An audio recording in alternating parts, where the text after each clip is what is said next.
بسم الله الرحمن الرحيم بسم الله الرحمن الرحيم. الحمد لله والصلاة والسلام على رسول الله وعلى آله وأصحابه أجمعين. أما بعد.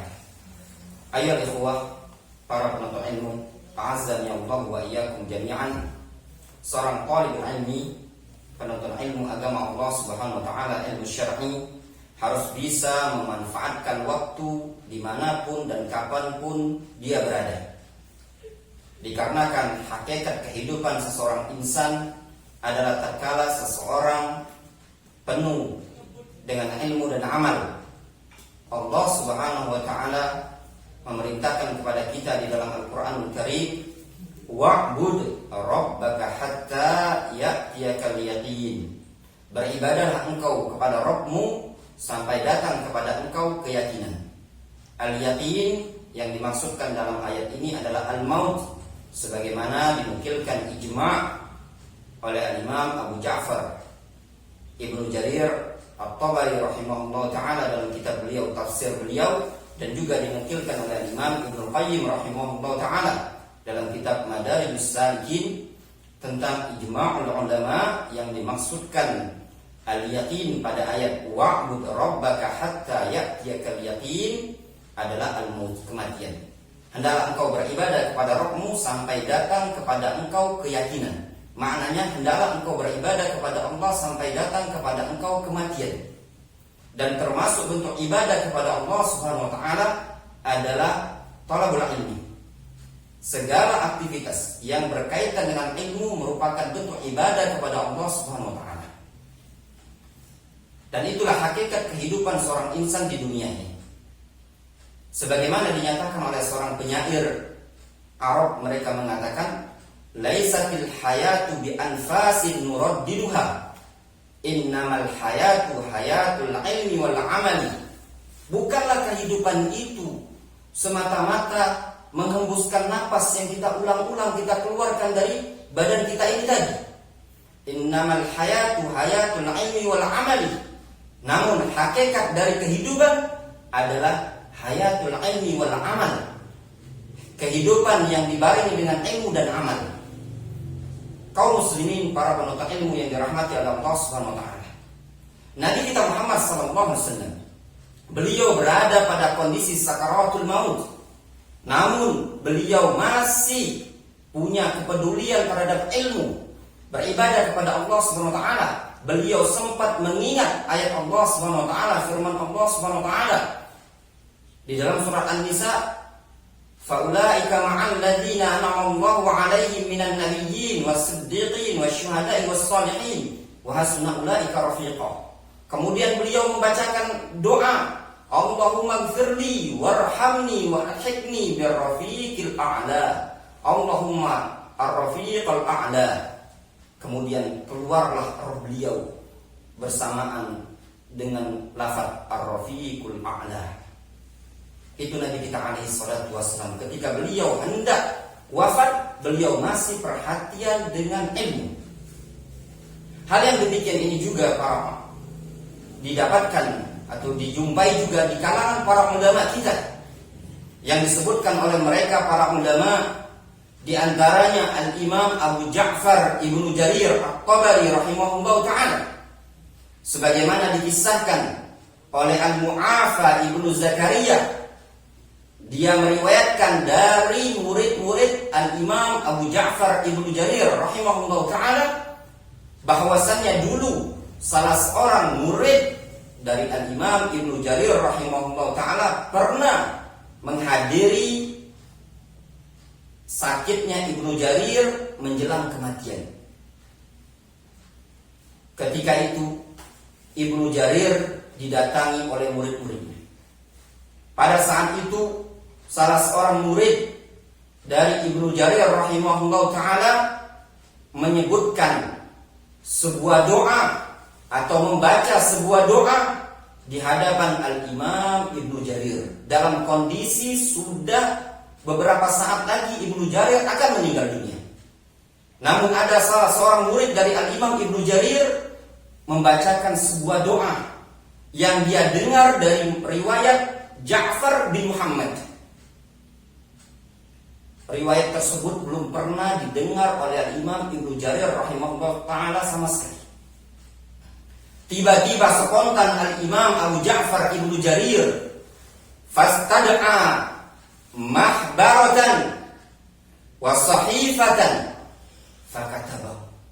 Tiba-tiba Al-Imam Ibnu Jarir rahimahullah ta'ala meminta ambilkan tinta dan kertas. Apa fungsinya ini tadi? Beliau ingin mencatat doa ini tadi. Lalu dicatat oleh Imam Ibnu Jarir rahimahullah ta'ala. Faqila lahu.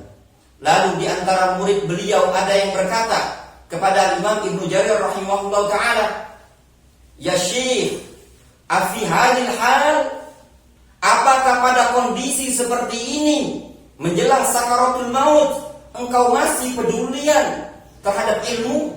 Masih mau mencatat ilmu dalam keadaan engkau sedang kondisi sakaratul maut, sedang sakit parah, akan meninggal dunia?" Luar biasa para jemaah yang dirahmati oleh Allah Subhanahu wa taala, yang mungkin jarang kita dapati. Kita di waktu luang, di waktu istirahat, banyak kita bersenang-senang. Terkadang kita lewat waktu begitu saja, kurang perhatian dengan ilmu. Lihat seorang imam, Al-Imam Ibnu Jarir rahimahullah ta'ala, menjelang wafat, beliau perhatian dengan ilmu, rahimahullah wa rahmatan wasi'atan.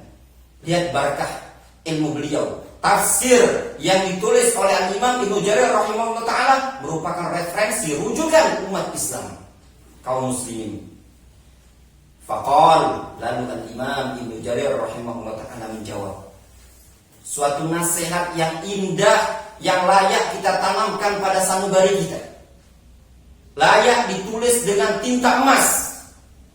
Kata Imam Ibnu Jarir rahimahullah ta'ala, yambaghi lil insan alla yad'a iqtibasal ilmi hatta al mamat.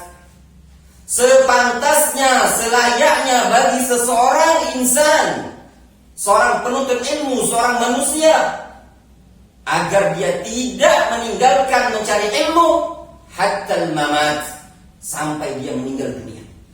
Lihat kata Imam Ibnu Jarir rahimahullah ta'ala, yang bagi lil insan alla yad'a iqtibasal ilmi hatta al mamat. Sepantasnya, selayaknya bagi seorang insan agar dia tidak meninggalkan mencari ilmu sampai dia mati. Luar biasa seperti ini dari nasihat dari imam besar Al-Imam Abu Ja'far Muhammad Ibnu Jarir At-Tabari rahimahullah ta'ala. Di sana ada juga imam yang lain, ketika menjelang wafat, menjelang sakaratul maut, mereka perhatian dengan ilmu. Sungguh sangat benar yang dikatakan oleh para ulama, man 'asha 'ala syai' maka 'alaihi. Barang siapa yang hidup di atas sesuatu, hidup di atas ilmu, maka dia akan mati di atas ilmu. Pernah juga dialami oleh Al-Imam Abu Zur'a Ar-Razi rahimahullah ta'ala, imam dalam ilmu hadis. Diriwayatkan oleh Imam Al-Khalili dalam kitabnya Al-Irsyad fi Ma'rifati Ulama Al-Hadis, dan juga diriwayatkan oleh Imam Az-Zahabi dalam kitab Siyar A'lamin Nubala, tarjamah, biografi tentang Abu Zur'a Ar-Razi, bagaimana kondisi wafatnya beliau rahimahullah ta'ala.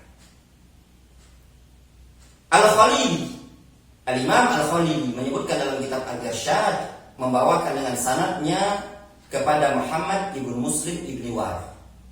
Kisahnya, ketika Abu Zur'a Ar-Razi hendak meninggal dunia pada sakit yang dia berada pada sakit sakaratul maut, beliau dibesuk, didatangi oleh temannya,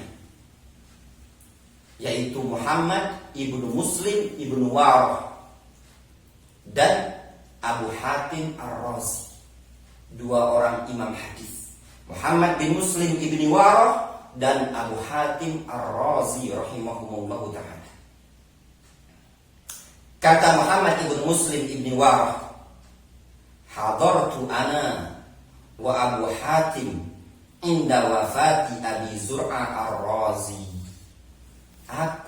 dan Abu Hatim menghadiri sakit Abu Zur'ah Ar-Razi ketika hendak menjelang wafat. Fakulna, lalu kami berkata, kaifa nulakin misla Abi Zur'ah? Bagaimana cara kita mentalkin orang sekelasnya Abu Zur'ah? Mereka segan dengan kondisi Abu Zur'ah yang punya kedudukan dan kemuliaan di kalangan Ahlul Hadis. Mereka bingung bagaimana cara mentalkinnya. Tiba-tiba Muhammad ibn Muslim punya ide, mentalkinnya dengan membawakan sebuah hadis. Ketika itu Abu Zur'ah Ar-Razi sudah menutupkan matanya, pingsan, tidak sadar. Sudah tidak sadar, sudah tidak bisa bicara, mata sudah tertutup, tapi napasnya masih bergerak, masih berhembus. Muhammad bin Muslim mengatakan, haddatsana Abu Asim An-Nabil qala haddatsana Abdul Hamid ibnu Ja'far an Saleh ibni Abi Arib an Katsir ibni Murrah an Mu'adz ibni Jabal thumma amsak. Kata Muhammad ibnu Muslim ibni Warah, aku membacakan hadis dengan sanad. Haddatsana Abu Asim An-Nabil, telah menyampaikan hadis kepada kami Abu Asim An-Nabil. Haddatsana Abdul Hamid ibnu Ja'far, telah menyampaikan hadis kepada kami Abdul Hamid ibnu Ja'far. An Saleh ibni Abi Arib, dari Saleh bin Abi Arib. An Katsir bin Murrah, dari Katsir bin Murrah. An Mu'adz bin Jabal, dari Mu'adz bin Jabal. Lengkap sanadnya sampai ke sahabi Mu'adz bin Jabal. Namun kata Muhammad bin Muslim, thumma amsak, kemudian aku tertahan, menahan diri, tidak mampu untuk melanjutkan hadis tersebut, gak kuat lagi. Bayangkan, luar biasa segannya mereka terhadap Abu Zur'ah. Tiba-tiba Abu Hatim Ar-Razi berupaya untuk membawakan sanad lagi dari jalannya beliau.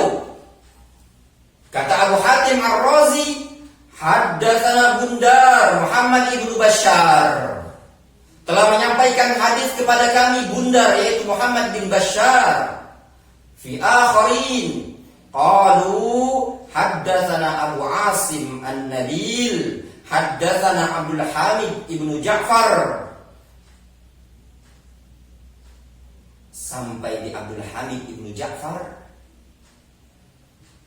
Abu Hatim Ar-Razi tidak bisa melanjutkan sanadnya tadi. Masih mending Muhammad bin Muslim ibni Warah masih bisa sampai ke Mu'adz bin Jabal. Namun Abu Hatim saking segannya beliau tidak kuat. Luar biasa di hadapan imam besar. Baru sampai haddatsana Abdul Hamid ibnu Ja'far, fafataha Abu Zur'ah Ar-Razi ainaihi. Kata Muhammad bin Muslim ibni Warah, tiba-tiba Abu Zur'ah Ar-Razi membuka kedua matanya. Luar biasa, yang tadi tidak bisa ngomong, tidak bisa berbicara, yang matanya sudah tertutup ketika mendengar sanad hadis yang dibacakan oleh kawan-kawannya, teman-temannya dari kalangan hadis, beliau langsung membuka matanya, ingin murajaah hadis bersama para ulama yang lain. Kemudian Abu Zur'ah berkata, haddatsana Bundar, telah menyampaikan hadis kepada kami Bundar. Haddatsana Abu Asim An-Nabil, telah menyampaikan hadis kepada kami Abu Asim An-Nabil. Haddatsana Abdul Hamid ibnu Ja'far, telah menyampaikan hadis kepada kami Abdul Hamid ibnu Ja'far. Haddatsana Saleh ibnu Abi Arib, telah menyampaikan hadis kepada kami Saleh bin Abi Arib. An Katsir ibni Murrah, dari Katsir bin Murrah. An Mu'adz bin Jabal, dari Mu'adz bin Jabal. Beliau berkata, Rasulullah sallallahu alaihi wasallam, berkata Rasulullah sallallahu alaihi wasallam, Man kana akhiru kalamihi la ilaha illallah dakhalal jannah. Barang siapa yang akhir ucapannya la ilaha illallah dakhalal jannah wa kharajat ruhuhu. Kata Muhammad ibnu Muslim ibnu Warah, dia mengatakan ketika Abu Hatim Ar-Razi atau Abu Zur'a Ar-Razi mengucapkan lafaz man kana akhiru kalamihi la ilaha illallah fa kharajat ruhuhu ma'al ha. Ketika beliau mengucapkan barang siapa yang akhir ucapannya adalah kalimat la ilaha illallah, maka keluarlah ruhnya Abu Zur'a Ar-Razi bersamaan dengan huruf ha tersebut. Masya Allah, luar biasa. Inilah karomah yang mereka dapatkan dari kalangan para ulama tatkala mereka hidup di atas ilmu dan mereka diwafatkan oleh Allah Subhanahu wa taala di atas ilmu.